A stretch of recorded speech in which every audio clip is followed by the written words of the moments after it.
بسم اللہ الرحمن الرحیم۔ السلام علیکم۔ انفو ٹی وی میں خوش آمدید۔ آج 17 جولائی 2022 بروز اتوار 18 ذی الحج بمطابق 1443 ہجری سعودی عرب کی تازہ ترین خبروں کے ساتھ میں ہوں وسیم۔ اگر آپ بھی سعودی عرب کی خبریں حاصل کرنا چاہتے ہیں تو آپ انفو ٹی وی چینل کو سبسکرائب کر سکتے ہیں، بیل آئیکن کو پریس کر لیجیے گا تاکہ آپ تک نوٹیفیکیشنز پہنچیں۔ آج کے نیوز بلیٹن میں بہت سی اہم اور تازہ ترین اپڈیٹ لے کر آپ کی خدمت میں حاضر ہوئے ہیں، تو ویڈیو کو مکمل دیکھیے گا۔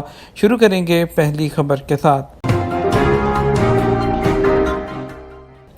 عرب نیٹو کے حوالے سے کوئی بات نہیں ہوئی۔ سعودی وزیر خارجہ شہزادہ فیصل بن فرحان نے کہا کہ اسرائیل کے ساتھ دفاعی اتحاد کے حوالے سے خلیج میں کوئی بات نہیں ہوئی۔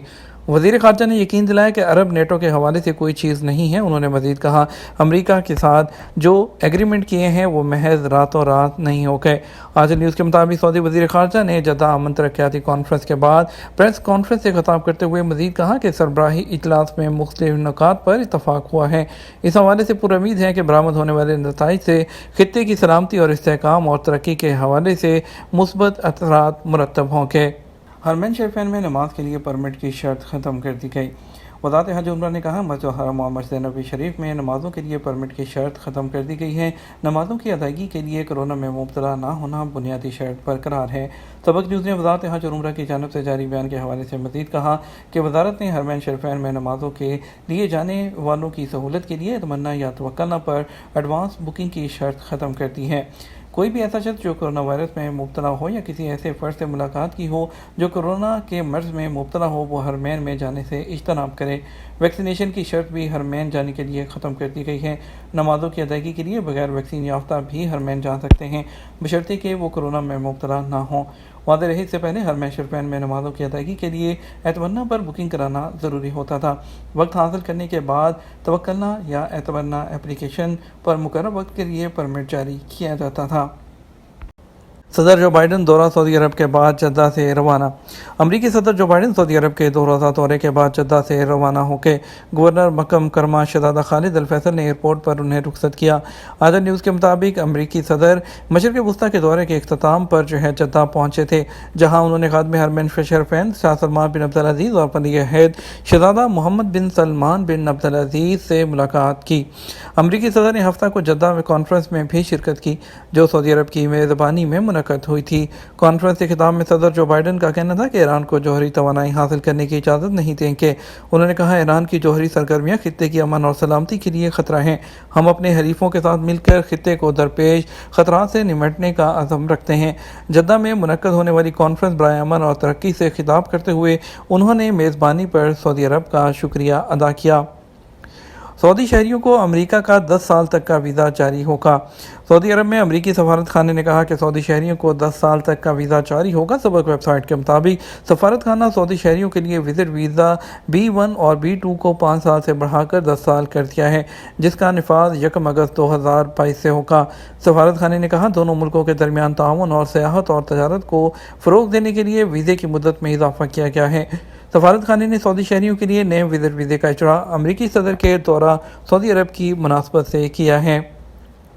ابشر اپلیکیشن سے گاڑیوں کی فروخت کیسے؟ سعودی محکمہ ٹریفک نے گاڑی کی آن لائن فروخت کرنے کی اجازت دینے کے بعد اسمارٹ فون اپلیکیشن ابشر کے ذریعے پیمنٹ کی سہولت بھی مہیا کی تھی، اور محکمہ ٹریفک کے حوالے سے مزید بتایا گیا تھا کہ گاڑی کی قیمت آن لائن وصول کرنے کے لیے 4 نکات وضع کیے گئے تھے۔ خریدار سرکاری فیس کی ادائیگی سداد کے ذریعے کرے گا۔ دوسرا یہ کہ گاڑی کی مکمل انشورنس ہونی چاہیے۔ تیسرا وہ اکاؤنٹ جو رقم ہے گاڑی کی فروخت کرنے کی بینک میں جمع کرائی جائے گی۔ سودا مکمل ہونے کے بعد گاڑی کی قیمت گاڑی فروخت کرنے والے کے اکاؤنٹ میں منتقل ہوتی ہے۔ یاد رہے کہ وزارت داخلہ نے یہ سہولت 17 دسمبر 2019 کو جاری کی تھی۔ اس کی فیس 200 ریال مقرر ہے۔ آن لائن گاڑی فروخت کرنے والے سے ابشر فنڈ میں 200 ریال بطور فیس وصول کیے جاتے ہیں۔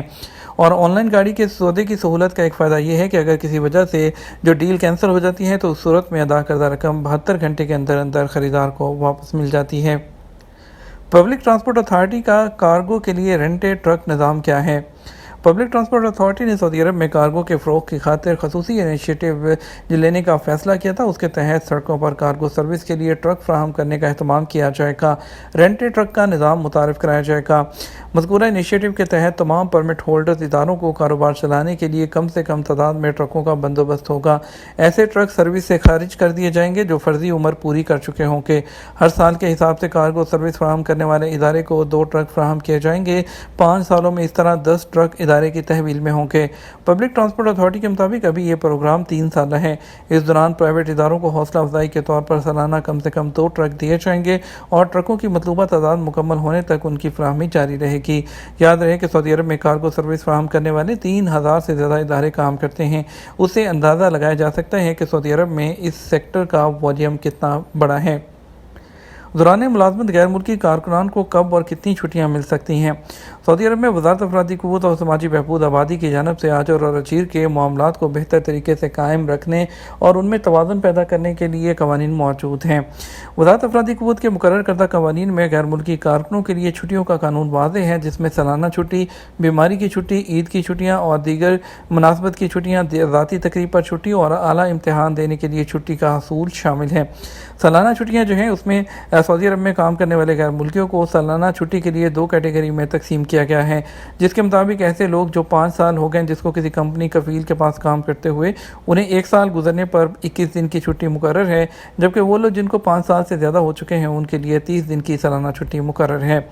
اور سعودی عرب میں قانون محنت کے مطابق عید الفطر کے موقع پر کارکنان کو 4 دن کی چھٹی دی جاتی ہے، جس کا آغاز جو ہے 29 رمضان سے ہوتا ہے۔ عید الاضحیٰ کے موقع پر بھی 4 دن کی چھٹیوں کا حق ہے، جن کا آغاز وقوف عرفہ کے دن سے کیا جاتا ہے۔ سعودی عرب کے قومی دن کے موقع پر جو کہ 23 ستمبر ہوتا ہے، اس دن بھی چھٹی دی جاتی ہے۔ اور جو ذاتی تقاریب وغیرہ ہیں تو بچے کی پیدائش، جس میں اس صورت میں 3 دن کی چھٹی مکمل اجرت یعنی کہ سیلری کے ساتھ حاصل کرنا حق ہے۔ بیماری پر جو ہے جتنے بھی وزارت محنت کے قانون کے مطابق سعودی عرب میں برسر روزگار کسی بھی کارکن کو بیماری کی صورت میں مکمل تنخواہ کے ساتھ 30 دن تک چھٹی لینے کا حق دیا جاتا ہے، تاہم اس کے لیے ویلڈ میڈیکل سرٹیفکیٹ دینا لازمی ہے، جس کی تصدیق وزارت صحت یا وزارت کے منظور شدہ ہسپتالوں یا طبی اداروں کی جانب سے بھی کی جائے۔ بیماری کا دورانیہ اگر زیادہ لمبا ہوتا ہے تو 60 دن تک کی چھٹی 3/4 سیلری کے ساتھ لی جا سکتی ہے۔ 90 دن کی چھٹی کے بعد بھی اگر جو ہے ضرورت ہو تو مزید 30 دن کی رخصت بغیر تنخواہ کے حاصل کی جا سکتی ہے۔ اس کے علاوہ اگر کفیل اس بات پر راضی ہے کہ کارکن کو اپنی جو سکلز ہیں اس کو امپروو کرنے کے لیے کوئی ایڈمیشن وغیرہ یا ایگزام دینے کی ضرورت ہے تو کارکن کو تنخواہ کے ساتھ چھٹی دی جائے گی۔ خواتین اگر کارکن ہیں تو ان کو اگر وہ حاملہ ہوں تو انہیں 10 ہفتے کی چھٹی بما تنخواہ ادا کی جاتی ہے۔ بیرون مملکت اقامہ اور خروجات میں توسیع جو ہے اس کا طریقہ کار کیا ہے؟ سعودی امیگریشن قوانین میں غیر ملکی کارکنوں کو سعودی عرب سے چھٹی جانے کے لیے ایگزٹ انٹری ویزا، جسے آپ خروجات بھی کہتے ہیں، حاصل کرنا ہوتا ہے۔ ایگزٹ انٹری ویزے کی فیس ماہانہ ہوتی ہے، لیکن شروع میں 2 ماہ کے لیے جاری کیا جاتا ہے، جس کی فیس یکمشت 200 ریال لی جاتی ہے۔ ابتدائی فیس کے بعد ہر مہینے 100 ریال کے حساب سے فیس لی جاتی ہے۔ جتنے مہینے کا خروجات چاہیے ہوتا ہے اسی حساب سے فیس ادا کرنا ضروری ہوتا ہے۔ جوازات سے ایک شخص نے دریافت کیا کہ خروجات پر گیا تھا، لیکن تاخیر کی وجہ سے اقامہ بھی ایکسپائر ہو گیا۔ اقامہ اور خروجات تجدید کرانے کا طریقہ کیا ہوگا؟ میرا ارادہ اقامہ تجدید کرانے کے بعد فائنل ایگزٹ پر جانے کا ہے، تاکہ مجھ پر جو ہے خروجات کی خلاف ورزی ریکارڈ نہ ہو۔ جوازات کا کہنا تھا کہ امیگریشن قوانین کے تحت ایسے اقامہ ہولڈر غیر ملکی جو خروجات پر گئے تھے مگر کسی وجہ سے واپس نہیں آ سکے، اس دوران ان کا اقامہ اور خروجات کی مدت ختم ہو گئی، اگر وہ آنا چاہیں تو اپنے اسپانسر کے ذریعے پہلے اقامہ کی فیس ادا کر کے اسے تجدید کرائیں، اس کے بعد خروجات کی مدت میں اضافہ کیا جائے۔ یاد رہے کہ جوازات کی جانب سے گزشتہ سال سے سعودی عرب سے باہر کے ہوئے اقامہ ہولڈرز کے خروجات اور اقاموں کی بیرون مملکت رہتے ہوئے تجدید کی سہولت فراہم کی گئی تھی، اور اس سہولت میں کرونا وائرس کی وبا کے حوالے سے دی گئی تھی، لیکن اس کے بعد ابھی تک جو ہے اس کو جو ہے وہ کنٹینیو کیا جا رہا ہے۔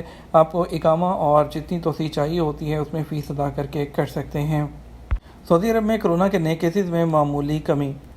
سعودی وزارت صحت کا کہنا ہے کہ گزشتہ 24 گھنٹے کے دوران سعودی عرب کے مختلف ریجنز میں کرونا کیسز میں معمولی کمی ریکارڈ کی گئی۔ ہفتہ کو جاری کرونا کے اعداد و شمار کے مطابق گزشتہ ایک دن کے اندر کرونا کے 572 کیسز کی تصدیق ہوئی۔ اب تک سعودی عرب میں اس کے مصدقہ کیسز جو ہیں 572 رپورٹ ہونے کے بعد 8,03,158 تک پہنچ گئی۔ کرونا وائرس کے نازک کیسز میں بھی اضافہ دیکھنے میں آیا ہے، جبکہ گزشتہ ایک دن میں سعودی عرب کے مختلف ریجنز میں 401 افراد اس وائرس سے صحت یاب بھی ہوئے ہیں۔ گزشتہ 24 گھنٹے کے دوران سعودی عرب میں کرونا وائرس میں مبتلا ایک شخص کی ہلاکت ہونے کے بعد اب تک اس وبائی مرض سے مجموعی طور پر 9,230 ہلاکتیں ہو چکی ہیں۔ واضح رہے، وزارت صحت کی جانب سے کورونا سے بچانے کے لیے مفت ویکسین کا سلسلہ جاری ہے۔ سعودی عرب کے تمام ریجنز میں کورونا وائرس سے بچاؤ کے لیے ویکسین لگانے کے لیے قائم ویکسینیشن سینٹرز میں جانے کے لیے توکلنا یا صحتی پر ایڈوانس اپائنٹمنٹ لی جاتی ہے۔ یہ تھا ہمارا اب تک کا نیوز بلیٹن۔ آپ مزید خبروں کے لیے ہمارا شام 6 بجے کا نیوز بلیٹن دیکھ سکتے ہیں۔ اس کے بعد ہمیں اجازت دیجیے، اپنا خیال رکھیے گا۔ السلام علیکم۔